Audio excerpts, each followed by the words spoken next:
반발 더 깊게 들어가는 뉴스 프레스룸입니다. 이 노벨 평화상을 수상한 러시아 언론인이 우크라이나 피난민을 돕기 위해 노벨상 메달을 경매에 내놓기로 했습니다. 이 노벨 평화상은 이런 사람이 받는 거구나 싶네요. 프레스룸 지금 시작합니다. 청와대가 차기 한국은행 후보 지명을 윤석열 후보 측과 합의했다는 설명에 대해 윤석열 당선인 측은 강하게 불쾌감을 드러냈습니다. 인사 문제를 놓고 신구 권력이 정면 충돌하는 모양새인데요. 이 내용 잠시 후 짚어보겠습니다. 여야가 대통령 집무실 이전 문제를 놓고 국회 국방위에서 격돌했습니다. 윤 당선인은 용산 이전이 늦어지면 일단 통이동에서 임기를 시작하겠다는 입장인데 잠시 후 전해드립니다. 윤석열 당선인의 측근으로 불리고 있는 권성동 국민의힘 의원이 오늘 프레스룸을 찾아옵니다. 집무실 이전 문제 그리고 청와대와의 갈등을 두고 이 권 의원 어떻게 생각하는지 잠시 뒤 직접 들어보시죠.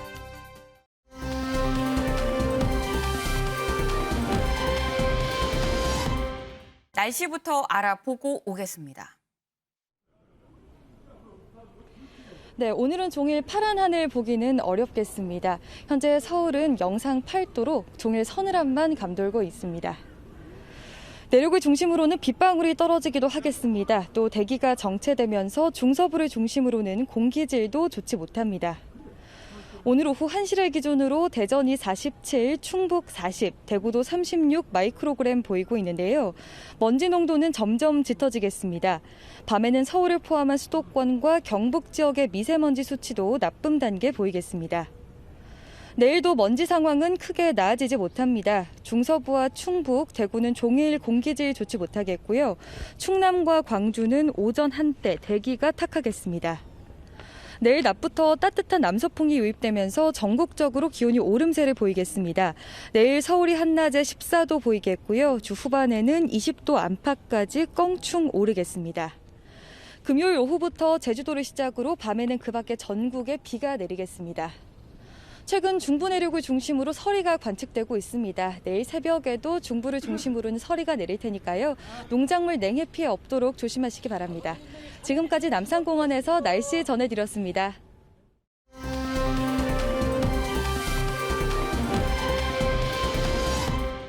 오늘의 첫 번째 코너 프레스룸에 온다입니다. 이 오늘 프레스룸에 어떤 분이 오셨나? 네, 바로 이 국민의힘의 권성동 의원 오셨습니다. 안녕하세요. 반갑습니다.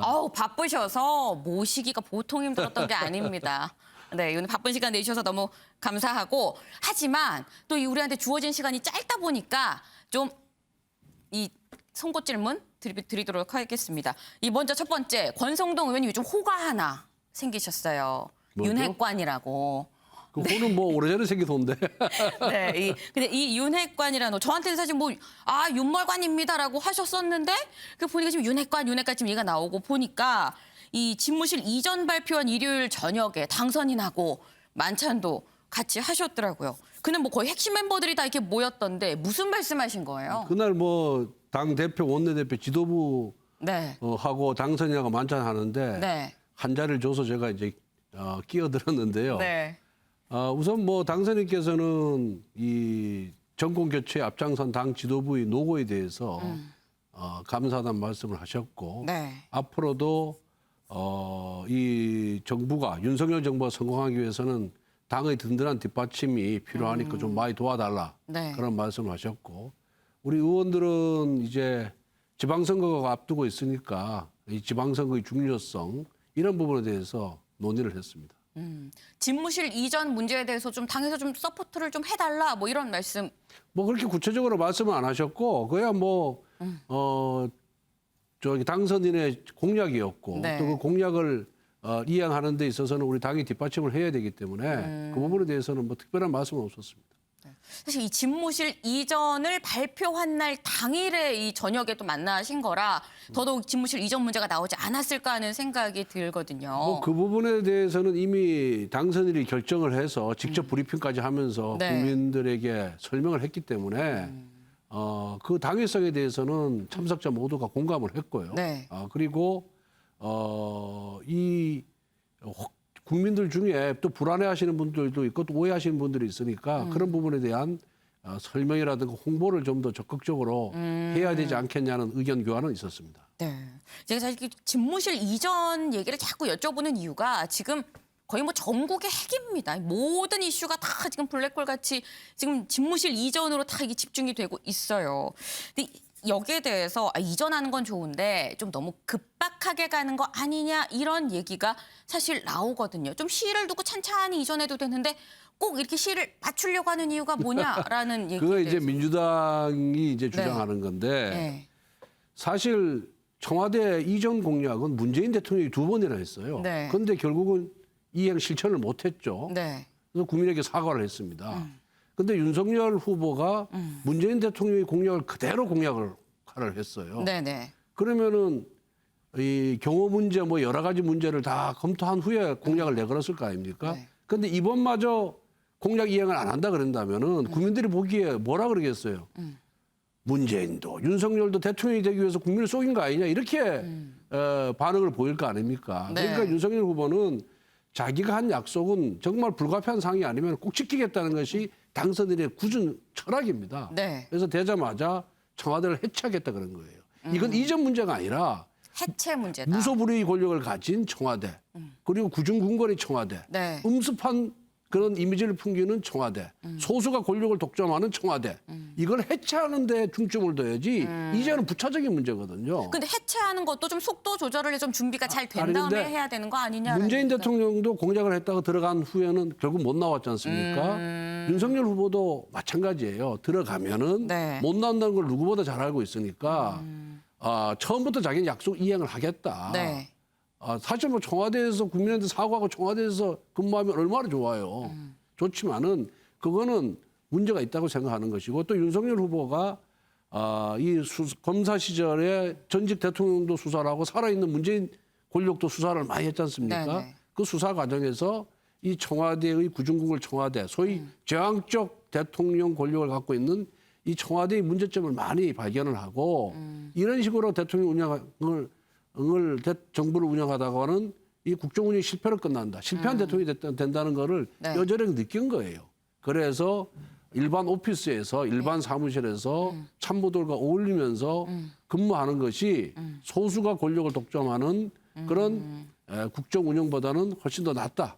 그리고 실패하지 않고 성공한 대통령이 될 수 있다는 그런 확신이 있었기 때문에 처음부터 이걸 시작을 한 거고요. 사람들은 그래요. 뭐 민생 문제를 안 챙기냐 뭐 그러는데 네. 사실 인수위가 구성된 거는 한 열흘 만에 인수위가 구성됐지 않습니까? 그쵸. 그 이제 인수위원 그 밑에서 일할 전문위원, 실무위원이 이제 발표가 된 거예요. 네. 그 월요일부터 일이 이제 시작이 된 겁니다.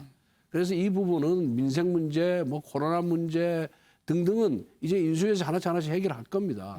그런데 제일 중요한 거는 대통령의 안전, 대통령의 경우가 제일 중요하잖아요. 그게 국가 안보하고 직결되어 있는 문제이기 때문에 그래서 그런 부분은 집권과 동시에 시작이 돼야 되기 때문에 이 문제가 먼저 나온 거지 민생 문제를 도외시한 건 아닙니다.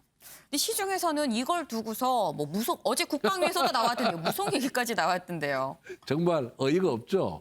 뭐든지 분리하면 민주당은 무속하고 갖다 붙여요. 그런데 아무 근거를 제시 못하고 있는 거 아니겠습니까 지금? 무슨 김건희 여사가 무슨 네. 뭐 무속 때문에 그렇다 이렇게 하는데 아무 근거가 없어요. 그야말로 가짜 뉴스가 맡아도 오죠. 네. 이건 이렇게 민주당이 접근을 하면은 결국 대선 불복한다는 그런 비난을 받을 겁니다. 그리고 민주당의 윤호중 비대위원장이 사실 이걸 이용하는 측면이 있어요. 왜?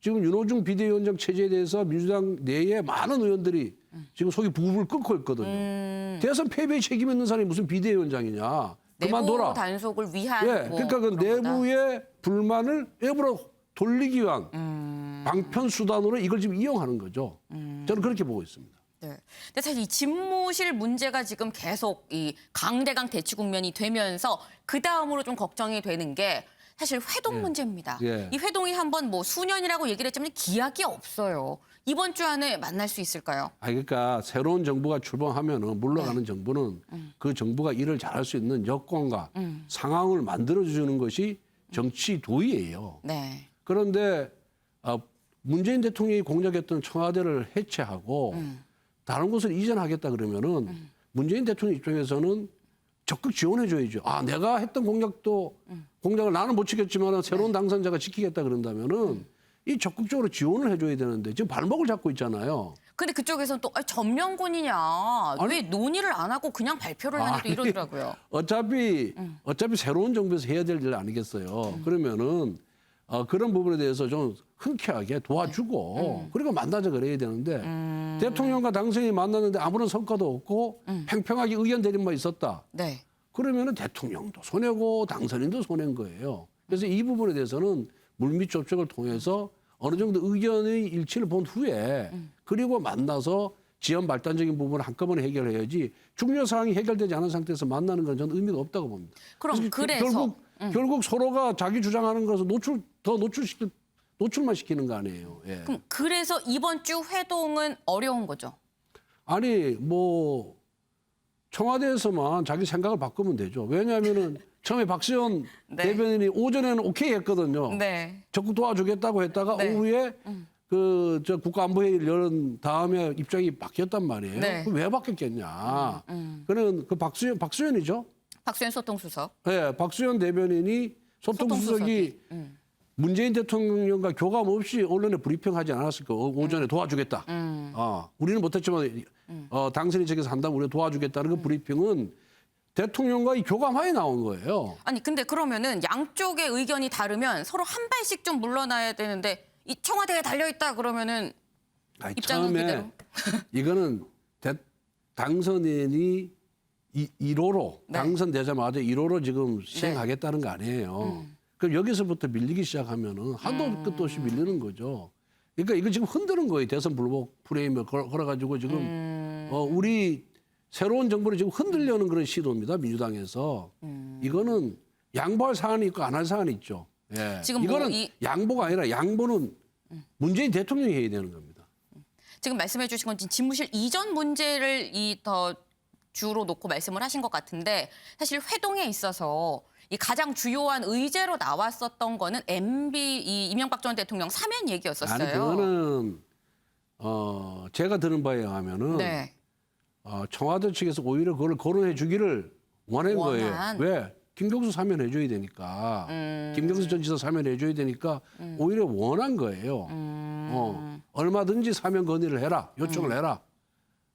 왜냐하면 명분을 만들기 위해서 김경수 전 지사와 또 문재인 대통령을 도와줬던 네. 또 다른 정치인들을 사면시켜 주기 위해서 네. 그렇게 먼저 좀 불감청이한 좀 고소원이었고 그거는 네, 해주기를 바랬었던 거고 그건 문제가 없습니다 거기는. 네. 그럼 이명박 전 대통령은 어쨌거나 사면은 될 거다라고 보시는 거고 김경수 전 경남지사도 같이 될 거라고 궁극적으로는 될 거라고 저는 그렇게 예상을 하고 있습니다. 예, 네. 여러 차례 얘기했지만은 예상을 한 거고 그다음 인사 문제도 어느 정도 좁혀졌거든요 의견이.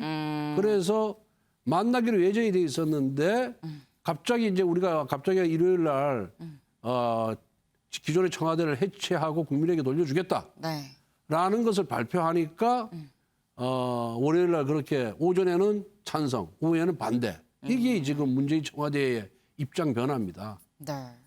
네, 사실 저희가 MB 사면 얘기를 했습니다만 이 말씀 중에 김오수 검찰총장 말씀을 앞서서 하셔서 이게 또 약간 또 논란이 되는 부분이 있습니다. 네. 네. 제가 대검찰청 국정감사뿐만 아니라 법사위에서 여러 차례 네. 제가 주장했던 바를 네. 다시 이제 반복을 한 거예요. 뭐 새로운 주장을 한 게 아닙니다. 네. 그리고 검찰총장이 수사 제대로 못하고 그렇게 의혹이 계속 제기되고 있고 국민들이 다 그거는 문제가 있다라고 여기는 그런 사건에 있어서 제대로 된 성과를 못 내고 있잖아요. 그건 결국 수사 의지가 없는 거죠. 근데 저는 사실 김오수 검찰총장의 거취를 여쭤보려는 건 아니고 그렇다고 한다면 한동훈 검사장은 거취를 어떻게 해야 될까라는 의견을 여쭤보려고 해요. 왜냐하면 일각에서 무슨 얘기를 하냐면 한동훈 검사장이 측근이라는 게 너무 친한 사이라는 게 너무 잘 아니까 실력으로 중앙지검장이 돼도 윤당선인한테는 이런저런 얘기가 와서 부담이 될 수 있다. 스스로 좀 거취를 결정해야 되는 거 아니냐 이런 얘기를 하는 사람도 있거든요.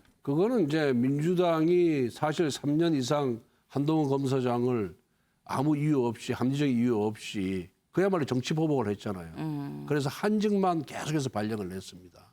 그리고 아무 증거도 없는데 한동훈 검사장을 상대로 수사를 또 1년 이상을 해왔고 지금도 종결시키지 않고 있거든요. 네. 그런데 민주당이 대통령이 인사권을 갖고 있는데 누군 되고 누구는 안 된다. 얘기할 이유가 없잖아요. 한동훈 검사장이 뭐 능력이 부족하거나 그다음에 사생활이나 도덕성에 문제가 있거나 그러면 얼마든지 문제 제기를 해도 되죠. 네. 근데 그것이 드러나지 않은 상태에서 자신들이 정치 보복을 한 검사이기 때문에 그 사람이 오면은 우리도 정치 보복을 받을지 모른다는 그런 우려 때문에 한동훈 검사장이 측정 자료에 오면 안 된다라고 주장하는 것은 그건 어불성설이죠. 네. 또 다른 정치 보복이죠. 아, 또 다른 정치 네. 보복이다 그거는. 예. 네. 그러면은 그 자신들이 깨끗하면은 누가 서울 검사장이 오든 검찰총장이 오든 네. 뭘 걱정을 합니까? 자신들이 깨끗하면은. 네. 예. 그래서 민주당은 정말 국민을 바라보고 정치를 해야지. 자신에게 뭐 자신들 편을 안 선 검사는 이 자리에 가면 안 된다. 그럼 자신들이 편을 선 사람은 서울지검장 가야 된다는 주장하고 똑같은 거 아니에요? 좋습니다. 네. 여기까지 해보고. 근데 사실 이 지금 신구 권력 충돌이 너무 거세다 보니까 취임을 해도 이 골치 아프지 않겠느냐라는 이런 얘기가 나옵니다. 여소야대 전국이거든요. 그러니까 대선 불복 얘기가 나오는 겁니다. 새로운 정부가 어쨌든 간에 한 표든 두 표든 간에 새 대통령이 탄생됐으면은 그 대통령이 자신의 정책을 제대로 펼 수 있게끔 자신이 구상을 펼 수 있게끔 어느 정도 기회는 줘야 되잖아요. 네. 그런데 이거는 취임하기 전부터 지금 태클을 걸고 발목을 잡는 거예요. 왜 그러냐? 지방선거를 앞두고 있으니까 민주당 입장에서는 지지자들 결집시켜서 지방선거에서 자신들이 승리하기 위해서 저러는 것이거든요. 근데 국민들이 보기에는 이거 대선 불복으로 볼 수밖에 없어요. 지금 취임도 하기 전에 뭘 잘못했다는 얘기입니까? 청와대를 국민에게 돌려주겠다는 약속은 문재인 대통령이 한 건데 그걸 실천하겠다는 것이 잘못됐다는 것이 말이 됩니까? 방점은 핵심은 청와대를 해체하는 데 있는 거예요. 어디를 이전하는 데 있는 게 아닙니다. 네. 그러면은 자신들이 실천 못했던 약속을 실천하는 당선인에게 박수를 쳐줘야죠, 민주당이. 네. 이건 정말 잘못된 겁니다. 집무실 이전의 방점은 청와대 해체다. 그렇습니다. 그리고 제 질문의 방점은 여소야대 전국에서 사실 정치 신인인 윤석열 당선인이 앞으로 해체가 썩 쉽지 않아 보이는데 그러니까 이제 어떻게 해야 될까? 예, 앞으로 소위 말하는 민주당 야당을 네. 정권이 바뀌었을 때 야당을 존중하면서 네. 그다음에 대통령이 야당 의원들하고도 많이 만나야죠. 그래서 정책 구상에 대해서 설명도 하고 이해도 구하고 네. 협조도 구하고 그것도 민주당도 마찬가지입니다. 선거에서 패배했다고 자신들이 의석을 많이 차지하고 있다고 해서 사사건건 발목을 잡으면은 그 피해를 누가 한테 갑니까? 국민한테 갈 수밖에 없거든요. 네. 그러니까 비판도 합리적인 비판, 근거가 있는 비판, 소위 뭐 무속 이렇게 근거도 없는 비판을 해서는 절대 네. 안 된다. 그러니까 비판을 하는 건 좋습니다. 네. 그런데 근거를 갖고 비판을 해야 되고 국민들이 납득할 수 있는 비판을 해야죠. 네. 지금 계속 무슨 말씀을 드려도 민주당 쪽으로 지금 계속 흘러가는데. 아, 그건 아니에요. 예. 네. 사실 지금 임기 초에 굉장히 중요한 시점에 여소야대 전국이기 때문에 당에서 국민의힘 안에서 당에서 좀 더 중심을 잡고 이 전적으로 서포트를 해줄 사람이 필요한 거 아니냐라는 얘기가 나옵니다. 그리고 노골적으로 여쭤보면 그렇기 때문에 지금 권성동 원내대표란 얘기도 나오거든요. 저는 네. 뭐 지금 뭐 어떤 자리를 이렇게 염두에 두고 생각해 본 적은 없고요. 어쨌든 국회에서 또 중진위원으로서 네. 윤석열 정부가 성공할 수 있게끔 뒷받침을 하고요. 네. 또 윤석열 정부가 잘못하면 또 쓴소리도 하고 비판도 하고 그러면서 이 국정이 바른 길로 나아갈 수 있도록 네. 또 국민민복이 될 수 있도록 네. 그런 조력자 겸 감시자 역할을 할 겁니다. 어디 써오신 거 아니죠? 안 썼습니다. 너무 딱 이 정형화된 그런 말씀을 쓴 소리도 해주고 네, 해주겠다라고 말씀을 주셨는데 오늘 아침에 사실 저랑 이렇게 인터뷰하시기 전에 다른 언론 인터뷰를 하셨더라고요. 근데 거기 보니까 안철수 인수위원장의 총리에 대해서 이 책임 총리로 가는 거에 대해서 좀 부정적으로 보시는 아니 것 뭐 같아요. 부정적인 거 아니고 예상을 하라 그러니까. 네네. 뭐 인수위원장을 하면서 또 총리로 바로 직행하는 것 자체가 조금 모양새 그런 거 아니냐. 근데 박근혜 정부 때는 그러긴 했었어요. 인수위원장하고 바로 책임 총리. 그래서 책임 총리란 말이 있긴 했는데. 그 책임 총리란 말은 뭐 헌법에 없는 얘기예요. 총리는 그렇긴 총리인 하죠. 거고 헌법에는. 얼만큼 대통령이 힘을 실어주느냐에 따라서 책임 총리 아닌데 네. 거의 대부분 보면은 책임 총리 소위 총리한테 대통령의 권한을 다 실어주는 경우가 거의 없거든요. 그래서 그거는 뭐 정치적 수사에 불과한 것이고 제가 보기에는 어쨌든 국민의힘과 국민의당이 단일화를 해서 또 합당 약속을 해서 이렇게 윤석열 정부를 탄생을 시켰는데 네. 뭐 안철수 대표의 기여도도 뭐 작다고는 얘기할 수가 없지만은 네. 또 우리 당에서도 또 큰 기여도를 한 분들이 많이 있거든요. 그러면은 공동 국정 운영 구상이라 그런다면은 네. 자리는 좀 나눠 먹는 게 나는 맞다 이렇게 생각합니다. 한 사람이 인수위원장도 하고 그 인수위원장 하고 싶어 하는 사람이 한두 명이었겠습니까? 또 총리까지 연이어서 한다. 네네. 이거는 권력은 분산을 시켜야 되거든요. 그런데 그런 측면에서는 안철수 위원장이 만약 총리 생각이 있었다면은 네. 인수위원장을 맡지 않았을 것이다. 제 추측을 얘기한 겁니다.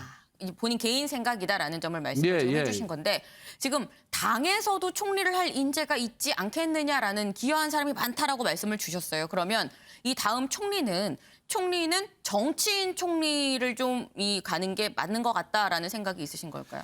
글쎄 그 부분에 대해서는 뭐 다 장단점이 있죠. 네. 그래서 뭐 당선인 생각이 어디 있는지 저도 잘 모르겠는데 뭐 항상 어떤 사람을 총리 후보로 선택하든지 간에 네. 장점이 있고 단점이 있고 부족한 점이 다 있는 거예요. 그렇죠. 그래서 뭐 정치인 출신이 가도 좋고 전직이든 현직이든 간에 네네. 또 여대 상황이니까 또 민주당과의 그런 협치가 중요하지 않겠습니까? 네. 그러면 좀 정치 경험이 있는 총리가 가는 것도 뭐 나쁘지 않다고 생각해요. 또 한편으로는 지금 가장 또 시급한 것이 코로나 극복 대책 아니겠어요? 그쵸. 그런데 부동산 정책 안정화, 네. 부동산 안정화, 그리고 새로운 일자리 창출 네. 이런 게 중요하기 때문에 대통령이 그런 부분에 있어서는 전문가는 아니니까 그걸 보완해 줄 경제 전문가가 총리를 가도 괜찮은 것 같고 그래서 여러 가지 수를 놓고 뭐 토론 끝에 결정하지 않을까 그런 생각이 듭니다. 근데 지금 말씀을 들어보면은 경제 전문가이자 정치인이면 아주 베스트네요. 그렇죠? 근데 그 또 뭐 경제 전문가 아니고 정치인이라든가 아니면 뭐 관료 출신을 뽑는다 하더라도 사실은 이 경제 정책을 수립하고 하는 데는 기재부가 제일 중요한 거 아니겠어요? 그리고 네. 부총리를 또 경제부총리를 누가 하냐도 그냥 중요하다고 봅니다. 그렇군요. 그런데 뭐 아직까지 뭐 특정인이 총리 후보로 이렇게 물망에 오르지는 않은 걸로 알고 있습니다. 많은 추천을 받는 단계다. 네. 이렇게 알고 있습니다. 네. 또 이 마지막에 또 빠져나갈 구멍도 하나 개 만들어 놓으시고요. 네. 네, 좋습니다. 이제 지금 이 국민의힘 내부 얘기를 좀 여쭤볼까 합니다. 지금 국민의힘 내부에서는 사실 인재 영입위원장이셔요. 아니 아직 뭐 언론에는 그렇게 봤는데 아직 임명장을 받은 적은 없습니다. 임명장을 받은 건 아니고. 네, 통보받은 바도 없고. 거절하실 예정이신 건가요? 글쎄 그건 뭐 그건 아니겠으나. 연락이 오면은 생각해봐야죠. 근데 지금 이 지방선거의 공천 문제를 두고 특히 대구시장 문제를 놓고 대구시장 공천 문제를 놓고 굉장히 좀 시끌시끌합니다. 이 홍준표 의원이 굉장히 크게 반발을 했어요. 25% 페널티가 무슨 말이냐라고 이 말씀을 하시는데 홍준표 의원의 이런 반박은 어떻게 보세요? 이거 당 내부 얘기거든요. 글쎄 뭐 당사자 입장에서는 뭐 충분히 반발할 수 있다 이렇게 보고 있습니다. 네. 그리고 이 최고의 결정이 충분한 당내의 컨센서스를 이루고 이루어진 건지에 대해서도 좀 의문스럽고요. 예, 또 공천관리위원회가 있으니까 공천관리위원회 외에 구체적인 그런 기준을 맡기는 것이 괜찮았지 않았을까, 네. 오해의 소지가 없지 않았을까, 저는 그렇게 생각을 하고 지역에 따라서는 또 현역 의원을 차출해야 될 때도 있어요. 그렇죠. 그런데 그걸 일률적으로 페널티를 준다, 감점을 준다 하는 것도 좀 넌센스다, 저는 그렇게 보고 있습니다. 그래서 공관위에다가 위임을 해서 공천관리위원회에서 지역별로 어떤 지역은 우리한테 우세 지역은 뭐 그런 벌점 페널티 제도를 둬도 괜찮고요. 또 우리한테 그렇게 유리하지 않다. 이게 꼭 우리가 차지할 수 있을지 없을지 모르는 이런 지역이다 그러면은 또 현역 의원 중에 차출할 필요도 있지 않아요? 그런 데는 또 뭐 전략 공천을 해도 되고 그거를 구체적인 사안에 따라서 결정하게끔 위임을 했어야지 최고위에서 그런 기준을 갑자기 정하는 거는 저는 적절치 않았다 이렇게 보고 있습니다. 네. 그렇다고 한다면 사실 이준석 대표가 어제 뭐라고 얘기를 했냐면 정진석 공관위원장이 최고위에 다시 보낸다면 재논의할 수 있다라고 했는데 사실 재논의할 아니 부분이 뭐 있다고. 이준석 대표께서 재논의할 생각이 있으면은 굳이 뭐 정진석 공관위원장 요청이 없더라도 다시 논의하면 되죠, 최고위원회에서. 예. 비판 여론이 있고 네. 그 비판 여론이 타당하고 합리적이라 그런다면은 네. 최고위원회가 뭐 무오류 오류가 없는 집단은 아니잖아요. 기관은 아니잖아요. 그러니까 네네. 뭐 다시 논의하면 되죠. 예. 아, 굳이 공관위를 거치지 않아도 예. 문제가 있으면 재논의하면 되는 거 아니냐 예, 예. 말씀. 그럼 마지막 질문 하나만 딱 더 드리겠습니다. 박근혜 전 대통령이 내일 이제 병원에서 드디어 이제 퇴원을 해서 대구 달성의 사저로 갑니다. 그런데 이 앞서서 윤석열 당선인이 예방을 해야겠다라는 얘기가 흘러 나왔었어요. 어떻게 보세요? 글쎄 뭐 이제 당선인이고 또 뭐 내일 모레면 대통령이 되실 분이니까 네. 또 전직 대통령 아니겠어요? 박근혜 전 대통령은. 그러니까 현 대통령과 전직 대통령이 만나는 것 자체는 자연스럽다고 봅니다. 네. 그런데 그 시기에 대해서는 저도 잘 모르겠고요. 뭐 적절한 기회에 만나지 않을까 그렇게 저는 예상을 하고 있습니다. 근데 사실 이 두 사람이 박근혜 전 대통령과 윤석열 당선인의 관계가 단순히 전직 대통령과 현직 대통령 이전에 또 다른 인연이 있잖아요. 사실 그렇기 때문에 두 사람의 만남이 더 이 관심을 갖는 건데 그 부분에 대해서는 사실 취임 전에 만나는 거에 대해서 어떻게 보세요? 취임 전에 만나야 될까요? 취임 후에 만나야 아니 될까요? 그 시기는 뭐 그렇게 중요하지 않다고 생각합니다. 아니, 좀 전에 시기가 네. 중요하지 아니 않나? 시기는 중요하지 않고 네. 만난 자체가 중요한 거죠. 만난 자체가 중요한데 윤석열 당선인은 뭐 검사 시절에 자신에게 주어진 직분에 따라서 일을 했을 뿐이고 네. 지금 정치인으로 변신한 지금의 상태에서는 자신의 과거 수사를 한 것에 대해서 수사 때문에 내가 수사를 해서 구속을 시키고 누구를 처벌을 했기 때문에 안 만난다는 생각은 전혀 없어요. 이미 정치인은 이미 변신을 했고 네. 정치인 입장에서는 전직 대통령이기 때문에 누구든지 만날 그런 생각을 갖고 있거든요. 네. 그래서 뭐 빠른 시일 내에 만나지 않을까 그런 만남의 기회가 있지 않을까 이렇게 생각을 하고 있습니다. 네. 감사합니다. 오늘 바쁘신 와중에 나오셔서 제가 막 선거 질문이라고 해서 좀 몇 개 막 빠르게 좀 여쭤봤습니다. 예. 오늘 나와주셔서 감사하고요. 네, 저희는 다음 순서로 가보겠습니다.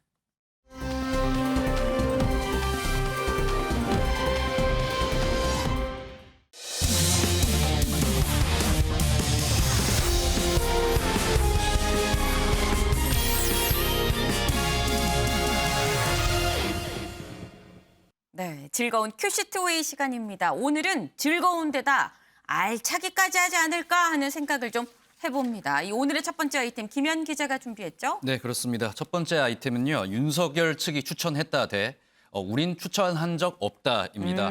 이게 무슨 이야기냐면요. 오늘 이 오전 청와대가 신임 한국은행 총재 후보 발표를 했습니다. 네.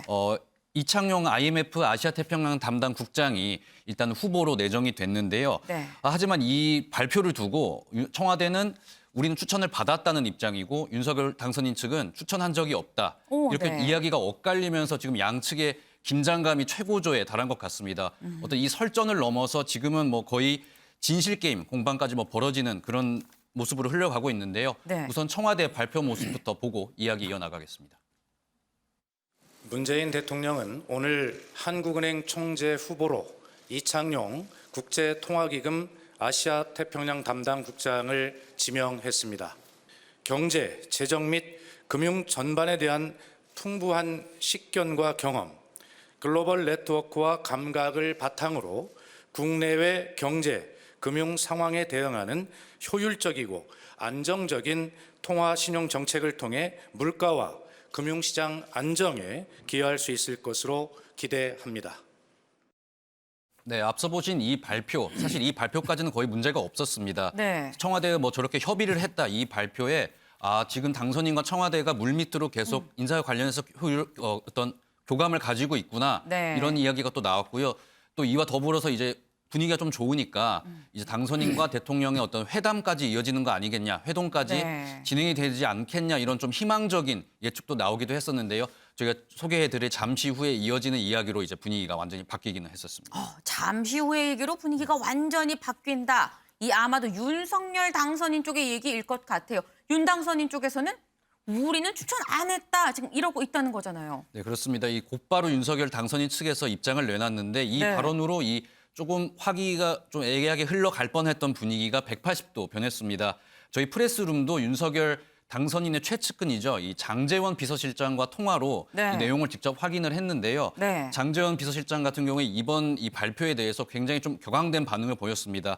우리가 이번 인사에 대해 협의한 적이 없다. 완전히 선을 긋는 모습이었고요. 네. 우리와 아무 이야기도 나눈 적이 없다면서 좀 굉장히 격앙된 반응을 보였습니다. 네. 그리고 이때가 저희가 전화를 했을 때가 이 점심 시간이었는데요. 네. 잠시 식사를 멈추고 이제 이야기를 할 정도로 조금 격한 반응을 보였고 오히려 이제 저희 취재진에게 도대체 누가 이야기를 한 거냐 이렇게 반문을 할 정도로 굉장히 조금 격한 반응을 보였습니다. 또 어처구니가 없다. 그리고 이 청와대 발표가 굉장히 무례하다. 굉장히 무례한 이야기다. 이런 조금 격한 불쾌감을 좀 숨기지 않는 표현도 이제 감추지 않으면서요. 굉장히 좀 격앙된 반응을 보여서 저희도 좀 놀래는 그런 네. 상황이 이어졌는데 실제 이 김은혜 대변인도 이 청와대 발표에 앞서서요. 이번 한국은행 인사와 대해서는 아직 협의가 된 적이 없다. 이런 내용을 실제로 밝히기도 했거든요. 김은혜 대변인의 이야기도 직접 들어보겠습니다.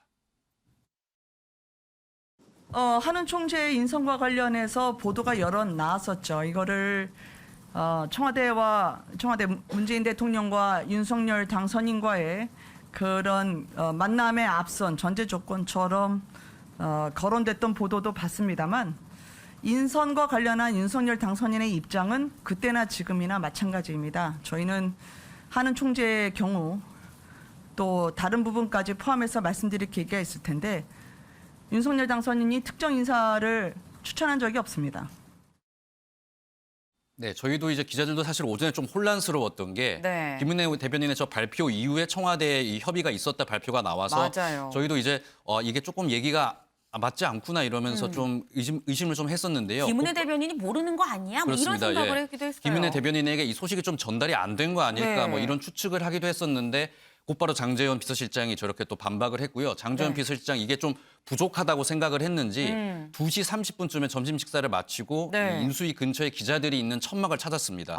직접 나타나서 여기에 대해서 조금 더 부연 설명을 했는데요. 네. 일단 청와대 발표가 한 10분 정도 전에 자기가 연락을 받긴 받았는데 네. 너무 이 허탈한 마음에 웃음을 지을 수밖에 없었다 이렇게 이야기를 했습니다. 그러면서 이제 청와대의 어떤 이 통보에 대해서 네. 이런 식으로 이야기하실 거면 굳이 뭐 나한테 왜 전화를 하셨냐. 마음대로 발표하시라. 네. 이렇게 답하면서 통화를 마무리했다고 뒷이야기를 전하기도 했습니다. 네. 아니 그런데 드는 생각이 지금 장제원 비서실장이 굉장히 좀 격하게 반응을 하고 있습니다. 근데 드는 게 지금 이 청와대 쪽이랑 이 윤 당선인 쪽이랑 서로 좀 소통 창구가 바로 장제원 비서실장이랑 이철희 수석이에요. 그러면 두 사람이 만났을 때 좀 얘기가 나온 게 아닐까 하는 생각이 드는데. 그렇습니다. 앵커 말씀하신 대로 지금까지 이 실무 협상 담당자로 이철희 청와대 정무수석과 이 장제원 비서실장이 계속 거론이 됐지 않습니까? 네. 여기에 대해서 이제 기자들이 질문을 던졌는데 일단 장제원 비서실장도 이철희 정무수석과 이야기를 나눈 것은 맞다. 네. 이 내용은 확인을 해줬습니다. 하지만 장제원 수석의 이야기는 비서실장의 이야기는 좀 다른데요. 네. 이철희 수석이 장제원 의원에게 이창용 씨 어때요? 이렇게 이야기를 한 적은 있다고 합니다. 네. 여기에 대해서 장제원 비서실장이 사람 좋죠. 이렇게까지 얘기를 했는데 네. 청와대와 이야기하는 어떤 협의라고 표현을 하기에는 정말 부족한 이 정도의 대화밖에 없었다. 이렇게 기자들에게 설명을 했고요. 청와대가 뭐 이런 식으로 그냥 이야기가 끝났는데 네. 이거를 당선인 측과 협의가 됐다고 발표를 하는 거는 자기로서는 정말 납득할 수 없다고 이야기를 하면서요. 이 청와대 이번 설명은 명분 쌓기용 어떤 강행을 위한 발표일 뿐이다. 이렇게 좀 일축을 하는 모습을 보였습니다. 명분 쌓기용 이 강행을 하기 위한 이 발표일 뿐이다라고까지 지금 얘기를 했습니다. 근데 그렇다고 한다면 궁금해지는 게 그럼 이 청와대의 인사 발표에 대해서 윤석열 당선인은 뭐라고 했을까요? 그렇습니다. 저희 뭐 기자들도 질문을 여기에 했는데 이제 네. 제일 궁금했던 게 윤석열 당선인의 어떤 반응 아니었겠습니까? 이 그쵸. 장제원 비서실장 같은 경우에는 보고를 했더니 윤석열 당선인이 그냥 웃더라 이렇게 이야기를 했습니다. 허허허 이렇게 그냥 좀 허탈한 웃음을 지었다 네. 이야기를 했고요. 장제원 비서실장 같은 경우에 뭐 인수 결정권자인데 뭐 결정권자의 협의가 없었기 때문에 뭐 본인으로서는 이런 이야기가 나온 거에 대해서 굉장히 좀 허탈하고 좀 실망감 있는 모습을 보이면서 그냥 윤석열 당선인이 웃기밖에 하지 않았다. 이렇게 당선인의 반응을 전하기도 했습니다. 네. 윤영걸 대표님. 네. 지금 상황을 보면은 진실 공방입니다. 이거를 말을 했다라고 볼 수 있는 거냐라는 게 이 장제원 비서실장의 얘기인 건데 이 누구 말이 맞는 걸까요? 뭐 아무래도 국민의힘 장제원 비서실장 말이 더 맞지 않느냐 이렇게 생각이 돼요. 제대로 상의했으면은 뭐 상의했다고 하겠죠. 네. 상의를 안 하고 뭐 이창용 씨 어떠냐 뭐 이 정도 네. 물어봐서 그 사람 괜찮지 뭐 이 정도 갖고 상의했다고 보기는 조금 어려운 거 아니냐 이런 생각이 들어요. 물론 이제 그 한국은행 총재를 임명하는 거는 문재인 대통령의 권한입니다. 예, 이달 말 임명이고 대통령은 5월 10일까지니까 권한이죠. 네. 그리고 또 이창용 그 지금 IMF 국장, 네. 뭐 ADB 수석 이코노미스트도 하고 서울대 경제학과 거시 금융 전공을 했고 네. 또 금통위 위원도 하고 뭐 전문성이나 이런 면에서는 손색이 없는 분이죠. 확실하죠. 예, 괜찮은 분인데 저렇게 제가 보기엔 제일 좋은 방법은 문재인 대통령 측에서 윤석열 당선인 측하고 사전에 좀 추천 좀 해봐라든지 이런 사람이 좀 어떠냐 좀 서로 충분히 좀 상의 좀 했어야 되는데 저 정도 상의도 없이 저렇게 할 수 있느냐 저는 이런 생각이 들어요. 지난 14일 날 대통령이 그랬잖아요. 수보회의에서 지금은 통합의 시간이다. 근데 통합이라고 하는데 대통령하고 당선인하고 그 둘 간에도 이렇게 소통이 어려운지 저는 역지사지 서로 입장을 좀 바꿔보라고 좀 얘기 좀 하고 싶고 네. 황금 룰이라고 있거든요. 내가 대접받고 싶은 대로 남을 대접하라. 또 실버 룰도 있어요. 내가 하기 싫은 일은 남에도 시키지 마라. 뭐 이런 일이 있는데 제가 보기에는 참 소통이 저게 벽에 부딪혀가지고 서로 장군 멍군식이죠. 국방부 집무실 갈 때 서로 상의 안 했으니까 너도 이거 나도 상의 안 해. 이렇게 서로 마이웨이 외길로 가는 거 아니냐 이런 생각이 들어서 상당히 좀 안타깝습니다. 네, 사실 이 장제원 비서실장의 얘기만 좀 충분히 들은 상황이고 또 이철희 수석 얘기는 사실 어떨지 모릅니다. 하지만 어쨌거나 지금 저희한테 이 공개된 이 뒷이야기를 들어볼 때 분명한 건 상황이 그닥 좋지 않게 흘러가는 것 같은데 최영일 위원님. 네. 사실 이 하는 총재만 오늘 발표를 했습니다. 네. 근데 뭐 감사위원도 있고요. 그렇죠. 지금 수두룩 빽빽이에요. 네네, 맞습니다. 이게 갈등의 골이 더 깊어지지 않을까 하는 우려가 됩니다. 당연히 깊어지죠. 깊어지는데 저는 여기는 약간 정치적인 마가 끼어 있다 이렇게 생각을 정치적인 해요. 마. 네. 지금 이제 윤 의원님의 말씀을 뭐 저는 한 95% 공감하면서도 네네. 청와대가 왜 이렇게 금방 드러날 거짓말을 그럼 하고 화를 자초했을까? 네. 그럴 이유가 없잖아요. 네. 그래서 양쪽에 거리가 있습니다. 제가 오늘 본 속보만 말씀드리면 네네. 자, 청와대가 하는 총재 내정자를 지명하고 발표했어요. 네. 그 뒤에 토가 달려 있는 게 윤 당선인 측의 의견도 수렴했다. 이렇게 돼 네네네. 있어요. 네. 근데 지금 보시면 인수위에서 버럭하는 거는 우리가 추천했다고 우리 추천 안 했어. 추천이라는 얘기가 없었어요. 예를 들면 내정을 했는데 네네. 후보군이 2-3명 정도로 압축이 됐는데 자 그러면은 윤 당선인 측은 어떤 분이 더 좋다고 생각하세요? 예를 들면은 이창용 국장 사람 좋다고 하던데요. 네. 뭐 이런 의견이 오갔을 수 있어요. 네네. 저는 장제원 의원도 사실을 얘기했고 청와대도 사실을 얘기했는데 네. 그 사이에 서로 가려진 맥락이 있다. 아. 그럼 청와대가 제가 보기엔 녹취 틀까요? 이렇게 저는 못할 거예요. 네. 분위기가 더 나빠질 테니까. 네. 하지만 이철희 수석 쪽에서 답답할 수 있어요. 네네. 그냥 한마디. 이창용 어때요? 뭐 좋은 사람 같습니다가 아니라 그거보다 조금 더 긴 맥락의 얘기가 있을 수도 있죠. 윤 당선인에게 전달이 안 되고 그럼 이건 가정이지만 장제원 비서실장 입장에선 내 입장이 반영됐네? 근데 윤 당선인의 입장으로 와전이 됐네? 내 입장이 곤란하잖아. 라고 할 수도 있는 거예요. 그러니까 여러 가지 중간에서 이게 문제가 실무 협의가 길어지고 당사자가 못 만나니까 배달 사고가 벌어질 위험성은 높아진다. 그래서 저는 이것 때문에라도 빨리 남아있는 수두룩 빽빽한 인사 문제를 해결하려면 대통령과 당선인이 빨리 만나셔야 된다. 이렇게 네. 촉구를 드리고 싶습니다. 네. 지금 이 배달 사고일 수도 있다라는 뭐 이런 말씀도 주셨는데 해석의 차이거나.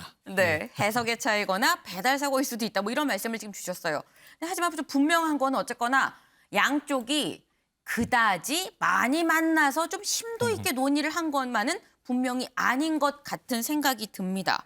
그렇다고 한다면 김현 기자, 회동 논의 진척이 있을까요? 네, 그렇습니다. 오늘 오전 브리핑에서 김인혜 대변인에게 문 대통령과의 당선인 회동 결국 불발되는 거 아니냐 이런 질문이 있었는데요. 김인혜 대변인 여기에 대해서 이제 현재 지금 회동 진척 상황이나 대해서는 구체적으로 언급을 하지 않았지만은 분위기를 조금 짐작해 볼 수 있는 만한 발언은 하기는 했습니다. 네. 김은혜 대변인 이야기 직접 들어보겠습니다. 권력을 이양하는 과정에서 전임 대통령, 즉 현 대통령과 대통령 당선인의 만남이 없었던 적은 거의 없었던 것으로 알고 있습니다. 그렇지만 윤석열 당선인의 일관된 입장을 전해드리는 게 그 답이 되지 않을까라는 생각을 합니다. 윤석열 당선인은 이게 국민을 위한 결실을 낼 수 있다면 여야를 떠나서 누구든지 만날 수 있다.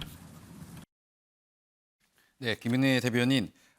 대통령 당선인과 만남이 없었던 적은 없었던 것 같다. 사실상 그러니까 쉽게 얘기하면은 모두 만나왔기 때문에 지금 네. 상황이 좀 불편하다 이렇게 이야기를 했습니다. 본인도 국민들처럼 뭐 순리대로 흘러갔으면 좋겠다 이야기를 하면서 현 상황에 대해서 조금 답답한 마음을 내비치기도 했는데요. 네. 저희가 조금 전에 전해드렸던 그 장지원 비서실장 같은 경우에도 이번 회동에 대해서 이 백브리핑에서 이야기를 했는데 이 기자들 천막을 찾은 장지원 비서실장 아까도 말씀드렸던 이 복잡한 사정에 대해서 좀 뒷이야기를 전하면서요. 네. 이 회동에 대해서도 한마디를 덧붙였는데 뭐라고요? 예, 우리도 안타깝지만은 뭐 이런 식으로 대화가 지금 진행이 되면은 지금 만나면 서로 얼굴이 붉혀질 뿐이지 지금 만나는 건 좋지 않을 것 같다. 뭐 이런 좀 의견을 덧붙이기도 했습니다. 이 발언이 사실상 회동이 좀 어려울 것 같다는 의미를 좀 내포하고 있기 때문에 네. 장지원 비서실장의 뒷이야기에도 눈길이 가는 상황이었습니다.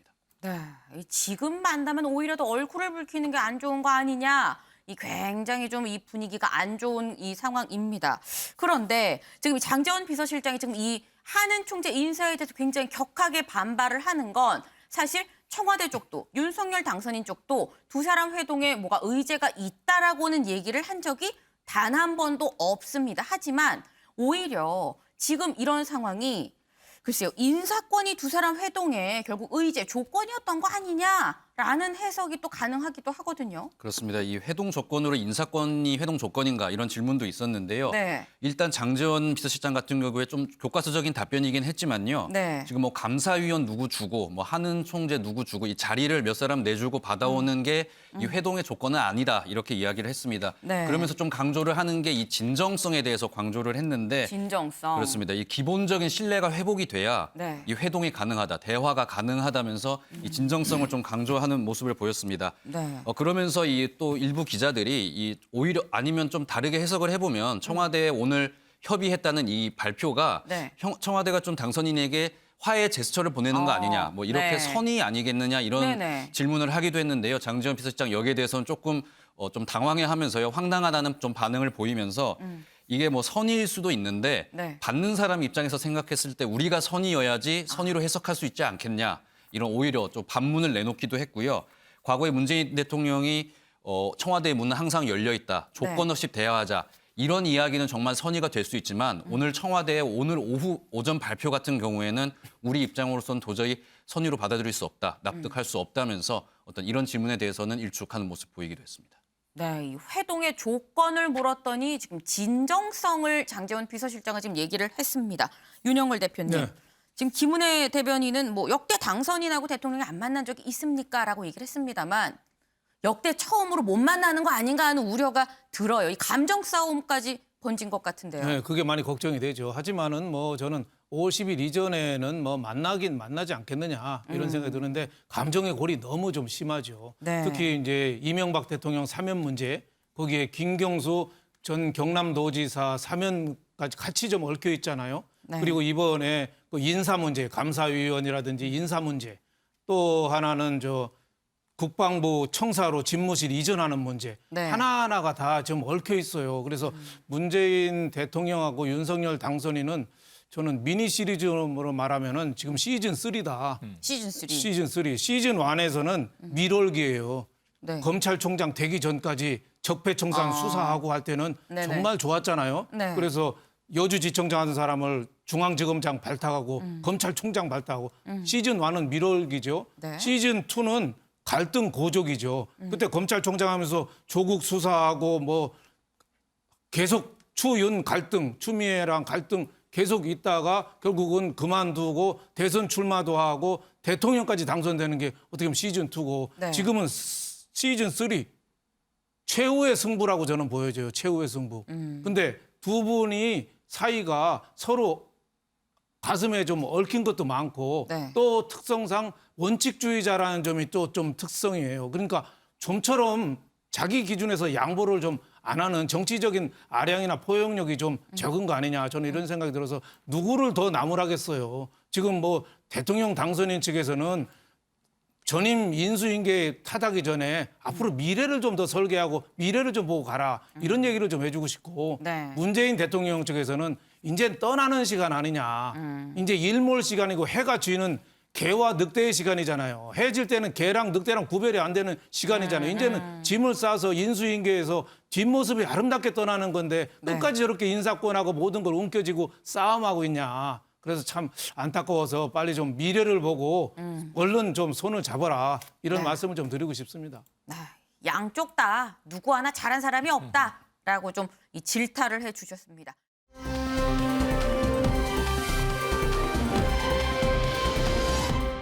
다음 아이템 유호정 기자가 준비했죠? 네, 맞습니다. 제가 준비한 다음 아이템, 이 집무실 이전 놓고 국방위 격돌, 결국 통이동 출근입니다.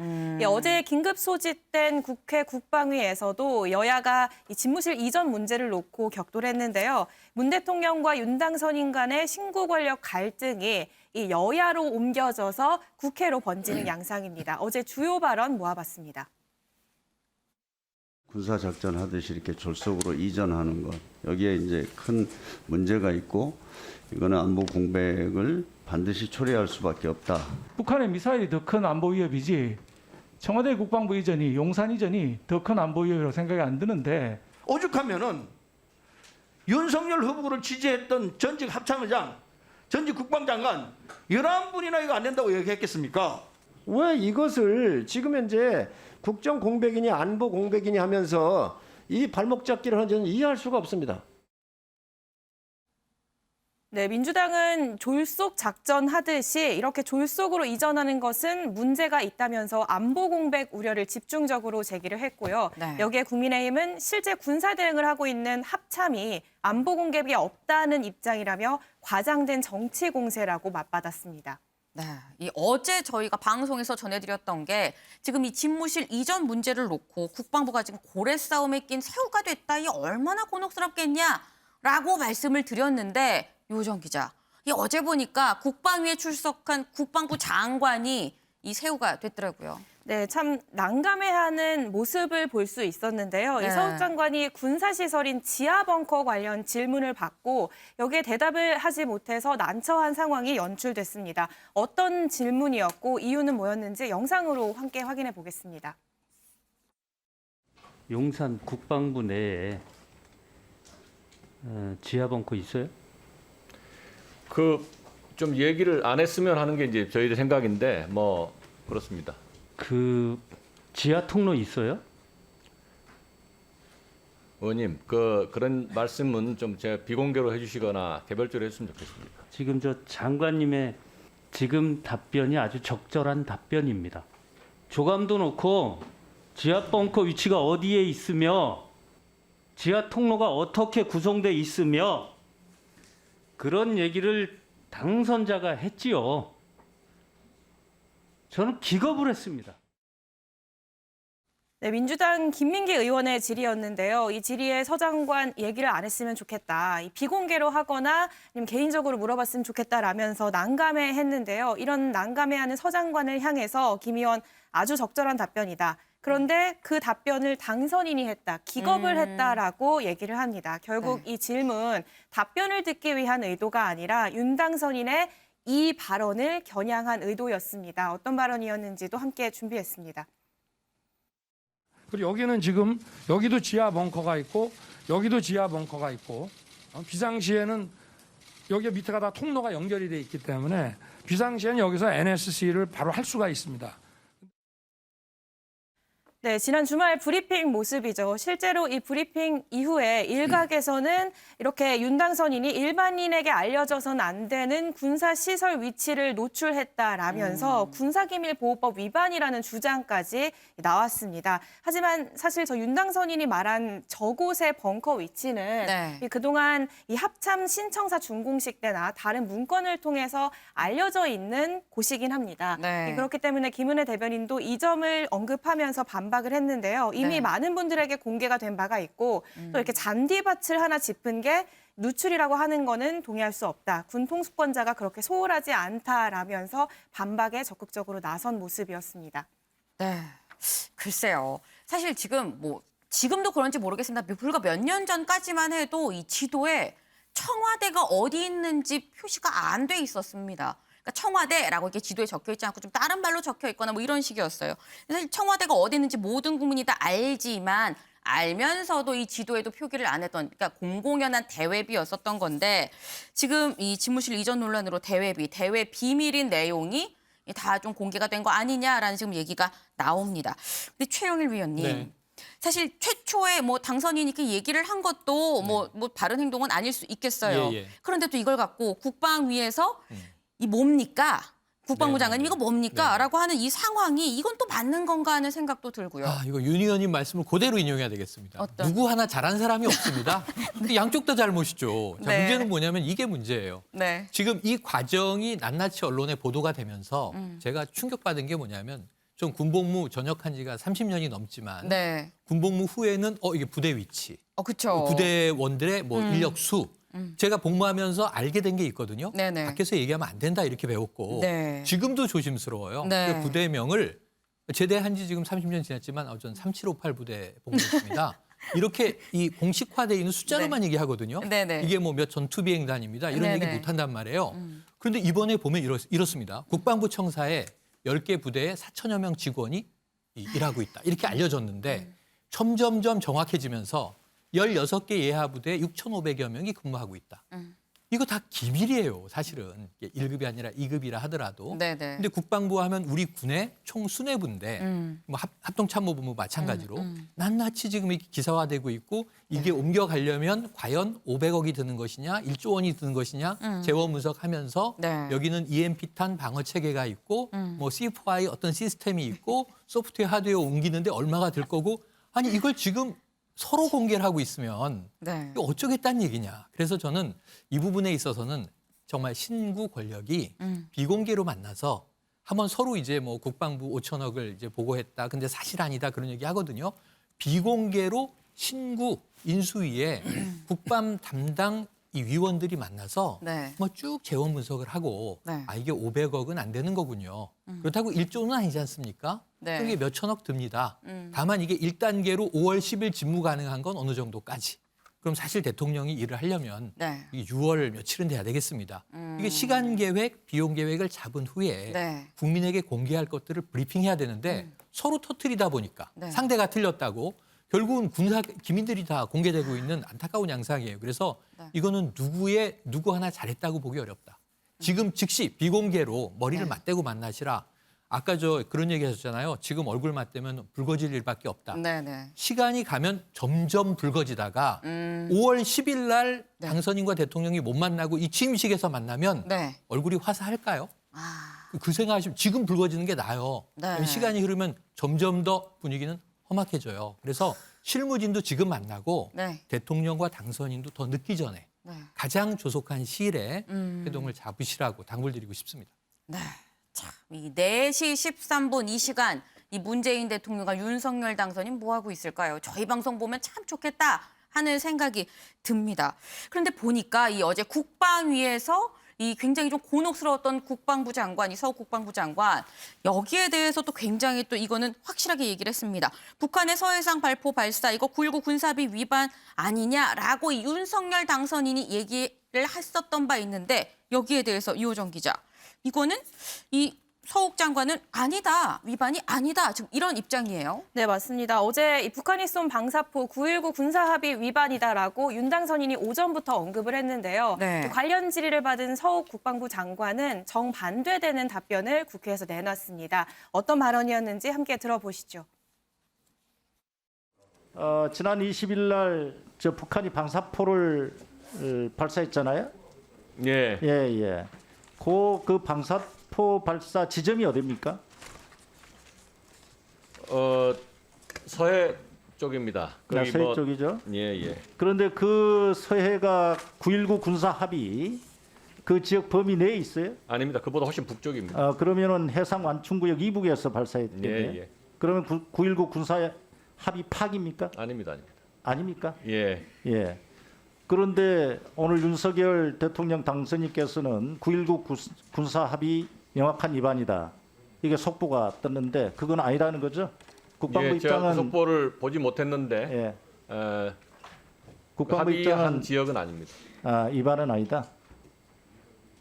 9.19 군사 합의 그 완충 지역 이북에서 발사했다 이거죠? 예. 그러면은 그 위반이 아니다 이거죠.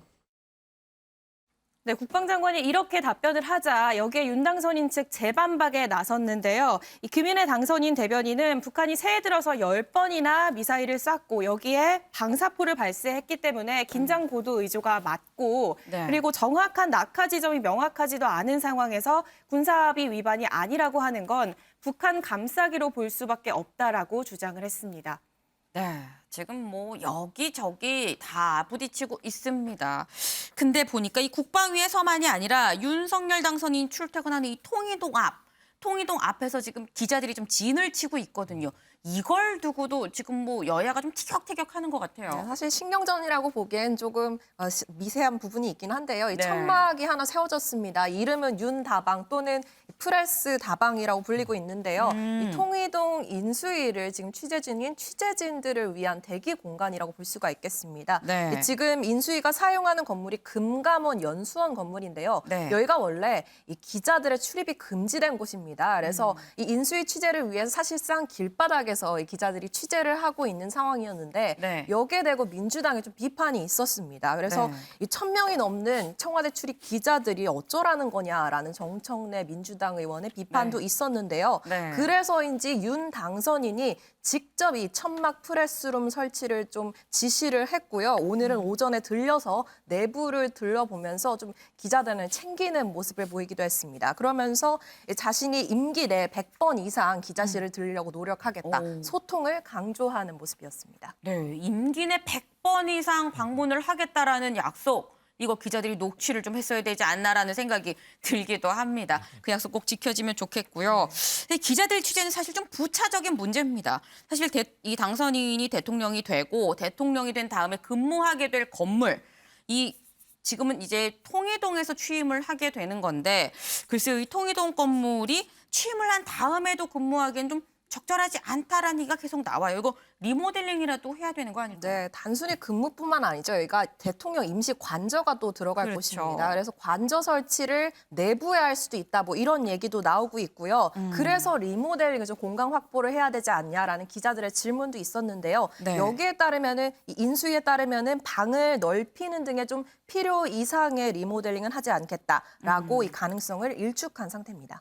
네, 지금 잠깐 임시 관저 얘기를 했는데 임시 말고 실제로 취임을 해서 뭐 한남동 관저 얘기도 있고 서초동에서 이 자택에서 뭐 출퇴근하는 문제도 있고 이런 얘기가 나와요. 근데 어제 무슨 얘기가 나왔냐면 이렇게 할 경우에 시위대한테 감금되는 거 아니냐 이런 얘기도 나왔던데요. 네, 그러니까 집무실과 관저가 분리돼 있는 부분이 사실 이 보안 문제가 있을 수 있다라는 지적이 계속 나오고 있는 건데요. 이 장기붕 전 대통령 경호실 경호부장에 따르면요, 만약에 대규모 시위가 관저 앞에서 벌어진다면은 대통령이 출근을 못하는 헌정사상 최초의 사례가 발생할 수도 있다라고 말하면서 이렇게 되면 국위가 떨어지지 않겠냐라고 지적하는 모습이었습니다. 네, 이 관저 부근에 시위가 몰리면 출근을 못하는 상황이 발생할 수도 있다라는 얘기 좀 의미심장하기도 합니다.